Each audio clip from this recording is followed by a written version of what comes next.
மதுரை சித்திரை திருவிழாவின் ஒரு பகுதியாக கள்ளழகர் வைகை ஆற்றுக்குள் இறங்கி தடம் பார்க்கும் நிகழ்வு நடைபெற்று வருகிறது.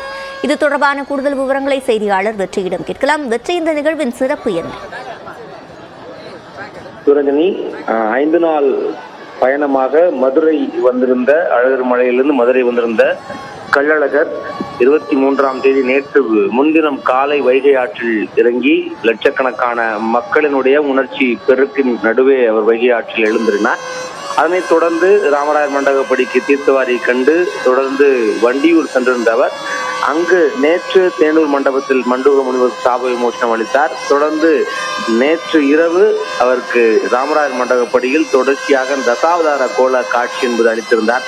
தொடர்ந்து ராமராயர் மண்டகப்படியிலிருந்து ராஜாங்க திருக்கோலம் என்று சொல்லப்படக்கூடிய அந்த ராஜா அலங்காரத்தில் அனந்தராயர் பல்லக்கு என்ற தங்க பல்லக்கில் அழகர் புறப்பட்டு அவர் நேற்று முன்தினம் காலை வைகை ஆற்றில் எந்த இடத்தில் எழுந்திருந்தாரோ அதே இடத்தில் ஆழ்வார்புரத்தில் மீண்டும் அந்த வழியாக அவர் செல்லக்கூடிய அந்த வழியில் மக்கள் திரண்டிருந்த நிலையில் அங்கு மீண்டும் அவர் எழுந்தருளி இருந்த அந்த வைகை ஆற்றுக்குள் இந்து சமய அறநிலையத்துறையினுடைய மண்டகப்படிக்கு வந்து மக்களுக்கு அருள் பாலித்து அந்த இடத்தில் அவருக்கான சிறப்பு தீபாராதனை மட்டும் காட்டப்பட்டு அங்கிருந்து மீண்டும் அவர் கிளம்பி மன்னர் சேதுபதி ராமநாதபுரம் சேதுபதி மன்னருடைய மண்டகப்படி நோக்கி சென்று கொண்டிருந்தார்.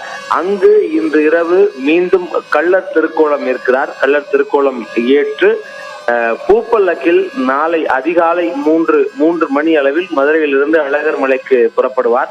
அப்படி புறப்படுவதற்காக தற்பொழுது அவர் சேதுபதி மன்னர் மண்டகப்படி நோக்கி சென்று கொண்டிருக்கிறார். நாளை மறுநாள் காலை அவர் மீண்டும் அழகர் மலைக்கு சென்றடைவார். 5 நாள் பயணமாக மதுரை வந்திருந்த அழகரை கொண்டாடி மக்கள் தீர்த்து கொண்டிருக்கிறார்கள். நாளை அவர் புறப்படும் வரைக்கும் அழகர் மலை சென்று சேரும் வரைக்கும் அழகரோடு இருந்து மக்களுக்காக வந்த அழகரோடு மக்களும் கூடவே இருந்து அவரை கொண்டாடி வழி அனுப்பி கொண்டிருக்கிறார்கள். விவரங்களை வழங்கியமைக்கு நன்றி வெற்றி.